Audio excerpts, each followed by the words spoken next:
పూసాయమ్మ ఎన్నేలా ఇక ఆనందంతో పులకించేను ఈ నేల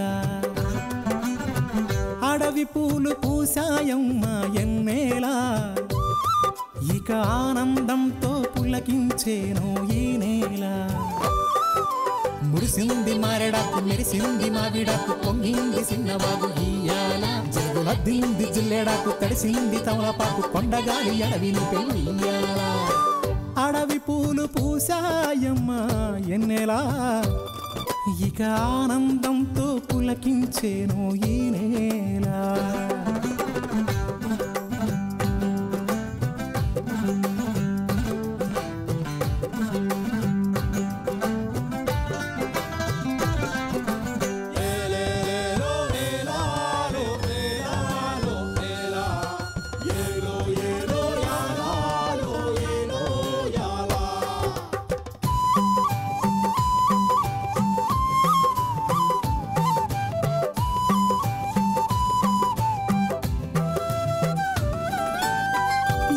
సిన్ని సిన్నాసలున్నాయి ఎన్నో ఊసులు పంచుకున్నాయి కలిసే తోడుగా బతికేలా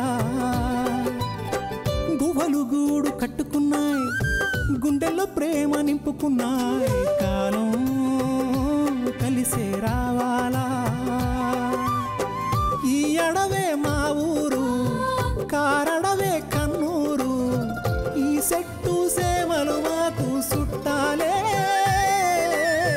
మాకున్న కట్టాలు తీరుత్తది అమ్మోరు మా పిల్ల జల్ల సల్లగా నూరేళ్ళు ఉండేళ్ళు దీయించు తల్లి మేరు మిలమిల సెలయేటి గలగల సిన్నారి నవ్వున నిలవాల కళ్ళ కపటాలు ఎరగని ఈ మంచి మనసుల బతుకుల్లో తొలిపొట్టు పొడవాల అడవి పూలు పూసాయమ్మ ఎన్నేలా ఇక ఆనందంతో పులకించేను ఈ నేల ఇక ఆనందంతో పులకించేను ఈ నేల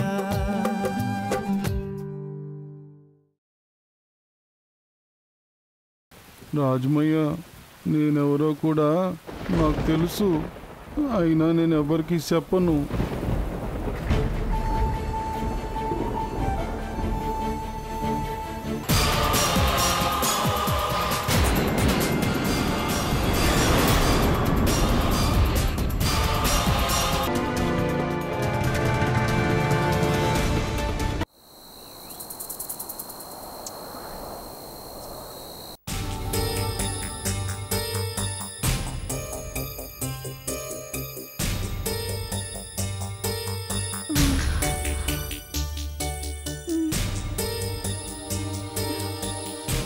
తాగమ్మా.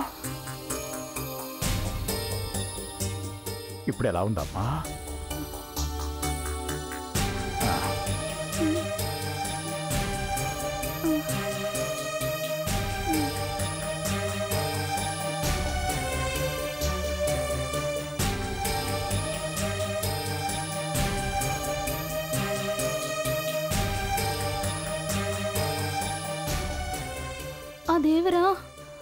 ఆ దేవరు నన్ను చంపబోయాడు మావా.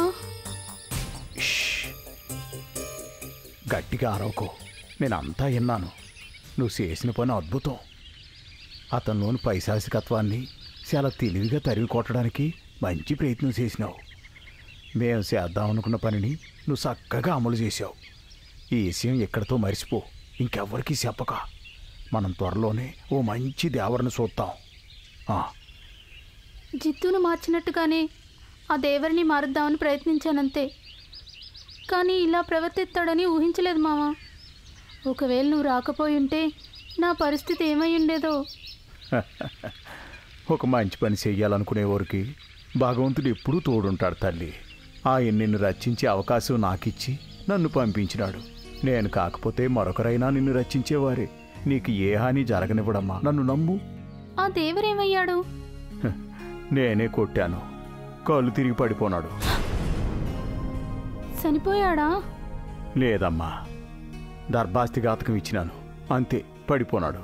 అదేంటి, ఒక రకం మందా?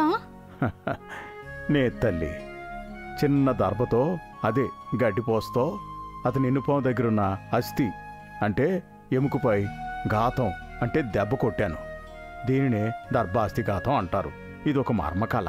అంత పెద్ద భారీ గాయాన్ని ఒక చిన్న గడ్డిపోచ కింద పడేసిందా? అవునమ్మా. అయినా గడ్డిపోసని దాన్ని ఊరికి అలా తీసి పారేకు.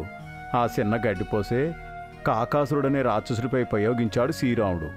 అది బ్రహ్మాస్త్రం కంటే శక్తితో పనిచేసి ఆ కాకి కుడి కంటిని గురి చూసింది. ఇది అటువంటి ఒక విద్యే. అది సరే గాని నువ్వు జాగ్రత్తగా ఇంటికెళ్ళు. అలాగే ఇక్కడ జరిగిన విషయం ఎవరికి చెప్పమాక, తెలిసిందా? నేను చెప్పమన్నప్పుడే చెప్పు. వెళ్ళమ్మా, వెళ్ళు. అట్టగే.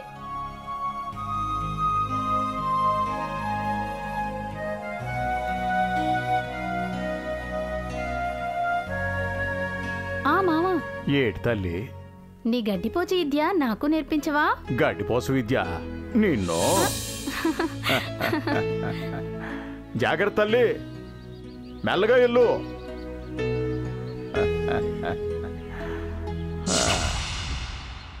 నువ్వెప్పుడొచ్చినారా బండా?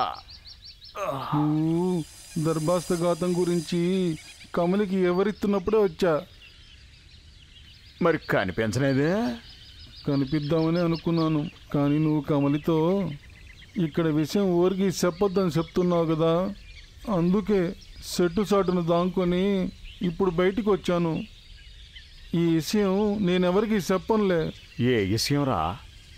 గడ్డిపోస విద్య గురించా? కాదు, నువ్వు ఆ దేవుడిని కొట్టావుగా, ఆ విషయం ఎవరికి చెప్పను. అంటే ఆ విషయం కూడా తెలిసిందా? ఎలా తెలిసిందిరా? నీకు అన్ని రహస్యాలే. నేనంతకుముందు అక్కడే ఉన్నాను. ఆహా, మరి ఆ దేవర కమిల్ని చంపేసే పని చేస్తుంటే మరి నువ్వెందుకు అడ్డుపడలేదురా? అడ్డుపడేలోపే నువ్వు గడ్డి పరక తెంపడం చూశాను. ఇక నువ్వు బరిలో దిగిన తర్వాత నేనెందుకు, కౌరవసేన యుద్ధం చేస్తుంటే కౌరవులు ఆఖరోడొచ్చి, గురుగారు మీరు పక్క తప్పుకోండి, నేను యుద్ధం చేస్తానన్నట్టుంటుందని ఆగిపోయాను. నువ్వు బాగా ముదిరిపోనావురా. ఉన్నది ఉన్నట్టు చెప్తే ముదిరిపోవడమా? అంతేలే, వేరెవరన్నా అయితే తెలివైన వాడు అని పొగిడేవాడివి. నన్ను మాత్రం ఆ మాట తప్ప అన్ని మాటలు అంటావు. నిజమేరా, మా గురువుగారు కూడా మిగతా శిష్యులందరినీ పొగిడేవారు, నన్ను ఒక్కడిని తప్ప. నేనే ఆయన దగ్గరికి వెళ్ళి ఈ సాధన ఎలా చేసినాను, ఆ సాధన ఎలా చేసినాను అని అడిగితే ఆయన నవ్వి బాగుంటే పిలిచి మరీ చెప్తాను కదరా అనేవారు. ఆ తర్వాత నాకు అర్థమైనది ఆయనకు నాపై ఉన్న వాత్సల్యం. ఆయన నన్ను ఎప్పుడూ విద్యార్థిగానే చూడాలనుకునేవాడు. అంటే సాధకుడిగా.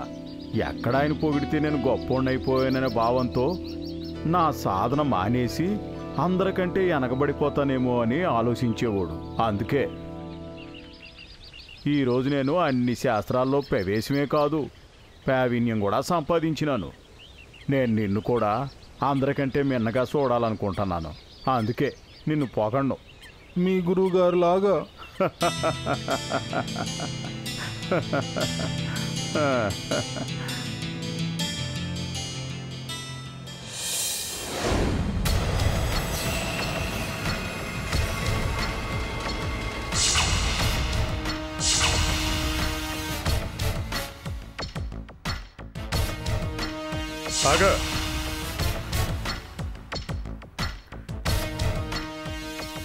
ఎక్కడి నుంచి వస్తున్నావు? ఎక్కడికి వెళ్తున్నావు?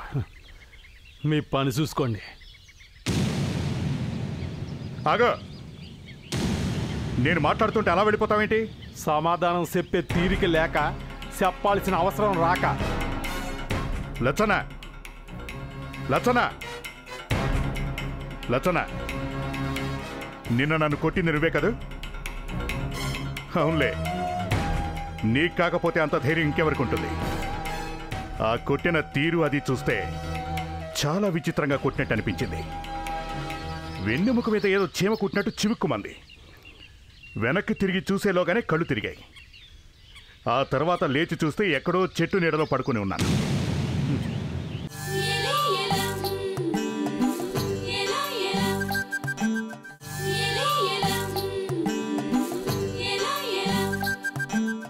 వెన్నెముక మీద ఏదో చీమ కుట్టినట్టు చివుక్కుమంది. వెనక్కి తిరిగి చూసేలోగానే కళ్ళు తిరిగాయి.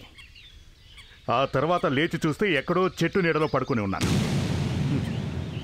అసలు నాకేం జరిగింది?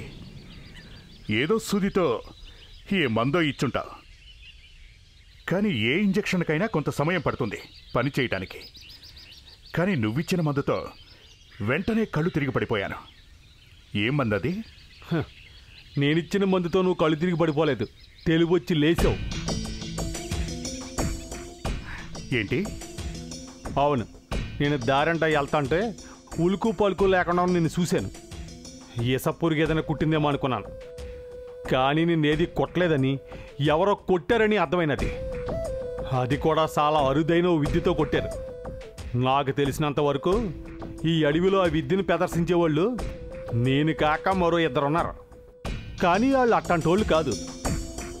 బహుశా నిన్ను కొట్టడానికి నీ శత్రువులు ఎవరైనా పక్క గూడెల నుంచి కానీ పట్టణం నుంచి కానీ వచ్చి ఉంటారు.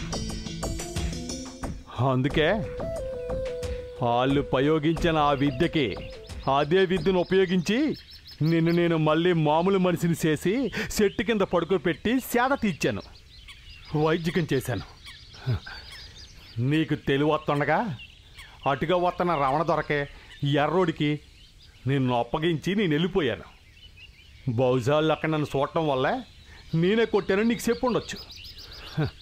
నువ్వు కూడా అదే నమ్మి ఉండొచ్చు. ఇదంతా నిజమా? అబద్ధం చెప్పాల్సినంత అవసరం కానీ చెప్తే ఏం జరుగుతుందోనన్న భయం కానీ నాకు లేవు. అడిగావని చెప్పాల్సింది చెప్పాను అంతే. నీ నుంచి నాకు కృతజ్ఞత వస్తుందనో లేక నువ్వు బాగుపడతావని ఇదంతా చెప్పలేదు. అర్థమైందా? లచ్చన లచ్చన ఏటి? నేను పడిపోయాను సరే, ఎందుకు పడిపోయాను, ఏం చేస్తుంటే నన్నెవరు ఎందుకు కొట్టారో అలాంటి ప్రశ్నేం వేయవా? అలాంటివన్నీ నాకు అనవసరమని ఇందాక చెప్పానుగా. నిన్ను ఎవరు ఎందుకు కొట్టారో తెలియదు కానీ కొట్టిన విధానం తెలిసింది. అలాగే నువ్వేం చేస్తుంటే కొట్టారో కూడా నాకు అనవసరం. ఆ సమయంలో నేను ఒక వైద్యుడిని మాత్రమే, నువ్వు రోగివి అంతే. అయినా ఆ సమయంలోనే నువ్వు రోగివేంటి? నువ్వు నిత్య రోగివి, మానసిక రోగివి. లేకపోతే ఇంత వయసు వచ్చింది, వయసుతో పాటు డబ్బు వచ్చింది. నిన్ను ఉద్ధరించే కొడుకు ఉన్నాడు. చేసిన పాపాలను తలుసుకుంటూ శాస జీవితాన్ని గడిపేయకుండా ఇంకా పాపాలు చేస్తున్నావు. దేనికోసమయ్యా? డబ్బు కోసమా? అది నీ దగ్గర కావలసినంత ఉంది కదా. పరపతి కోసమా? నాకు తెలిసినంత వరకు నీ సంగతి తెలిసిన ఎవరి దగ్గర కూడా నీకు పరపతి అన్న మాటే లేదు. ఆలోచించుకో దేవరా, ఇప్పుడు కన్నా మారితే నిన్నందరం మనిషిగానైనా గుర్తిస్తారు. లేకపోతే నువ్వే ఆలోచించుకో. లచ్చన్న, మొట్టమొదటిసారిగా నా కళ్ళల్లో నీళ్ళొచ్చాయి. కళ్ళల్లో నలుసు పడినారా నీ నీళ్లు ఈరోజు నీ మాటలతో వచ్చాయి. నిన్న నాతో ఒకరన్నారు, నీలోనూ ఓ మనసుంది, అది పెద్ద చెట్టు అవుతుంది అని. ఆ చెట్టు పెరగటానికి ఈ నీళ్లే కారణమేమో. ఏది ఏమైనా నిన్న నువ్వు చేసిన సహాయానికి థ్యాంక్స్. అదే కృతజ్ఞుణ్ణి. అది సహాయం అయితే ఈరోజు నీ మాట నాకు ప్రాణం పోసాయేమో అనిపిస్తోంది. నా మనస్తత్వం ప్రకారం నాకు ఎవ్వరూ ఎదురు చెప్పకూడదు. వాడు ఎవరైనా మోటారు కారుతో గుద్దించి చంపేస్తావు, అవునా?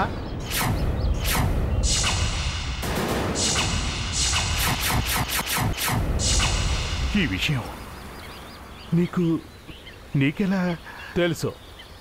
నాకే కాదు, ఇంకా కొంతమందికి తెలుసు. అయినా మాకు తెలియనట్టుండడానికి కారణం నీకు భయపడి కాదు, ఎప్పటికన్నా నువ్వు మారతావని. వస్తాను దేవరా. పాపి సిరాయు అంటారు, కానీ అదేటో ఆ సామెతను తప్పు చేస్తూ నువ్వు త్వరలోనే చనిపోబోతున్నావు. మొన్న నిన్ను పరిచయం చేస్తే తెలిసింది, నువ్వు గుండె జబ్బుతో త్వరలోనే పోబోతున్నావు.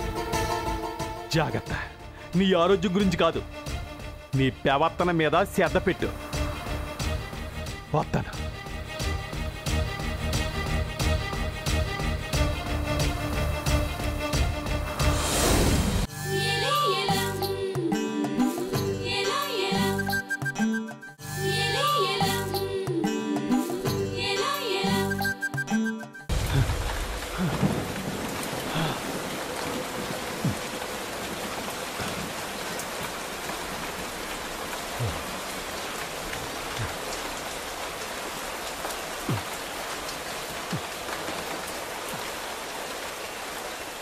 వచ్చావా మావా? లోపలికి రా.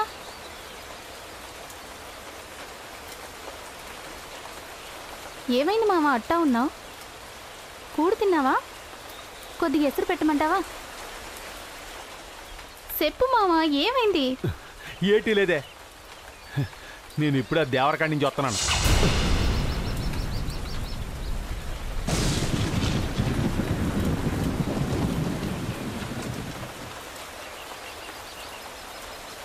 కమలే, ఏం జరిగిందో చెప్పు. ఆ దేవర్ని ఎవరు ఎందుకు కొట్టారో నీకు తెలుసు, అవునా? చెప్పు కమలే.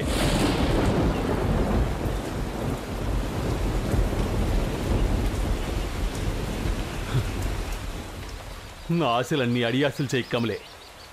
నాకు నా కమలికి మధ్య ఎటువంటి రహస్యాలు లేవని అనుకునేవాడిని, కానీ నువ్వు నా దగ్గర కూడా దాతనావు అన్నమాట. పోనీలే, చెప్పమాకు.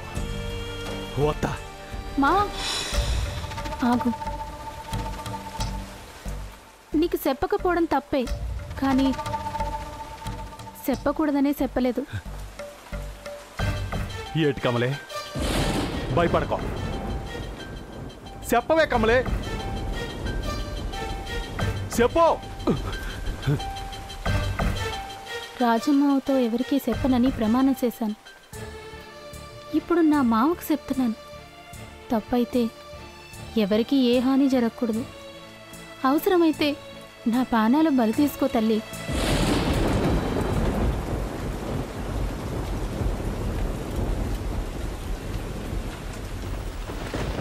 మావా,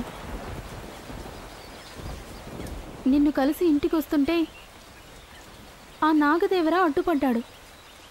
మనం అనుకున్నట్టుగా అతన్ని మార్చడానికి, మనసును మార్చడానికి అదే అదును అనిపించింది.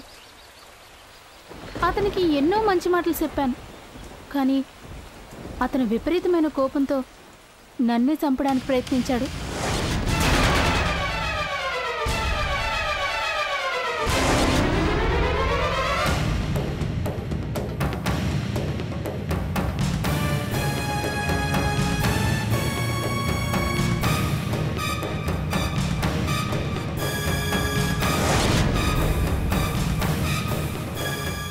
అదే మామ జరిగింది. పోలేవే, మొత్తానికి బయటపడ్డావు. ఎంతకే ఆ దేవర్ని కొట్టింది ఎవరో? అది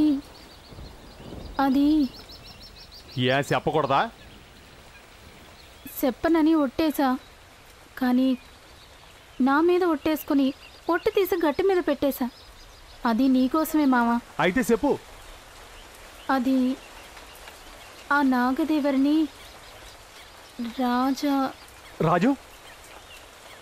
రాజమ్మ కొట్టాడు.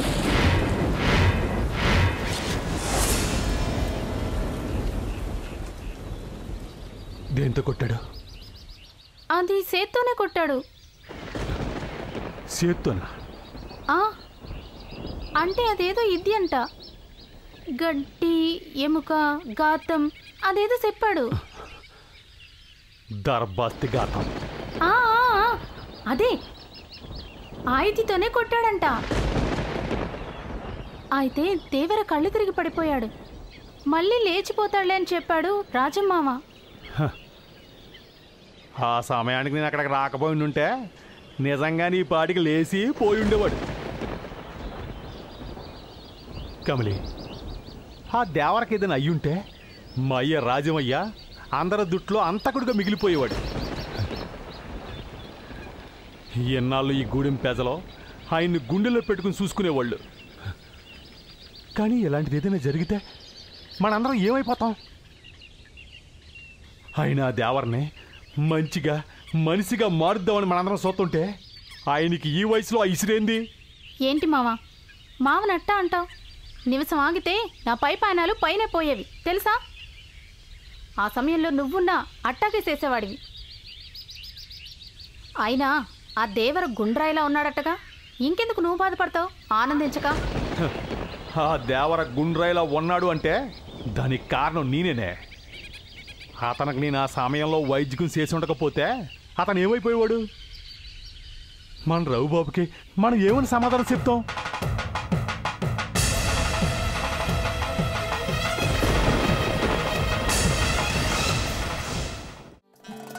నన్నన్నారే నన్నన్నారే నన్నన్నారే రే తన నన్నన్నారే నన్నన్నారే నన్నన్నారే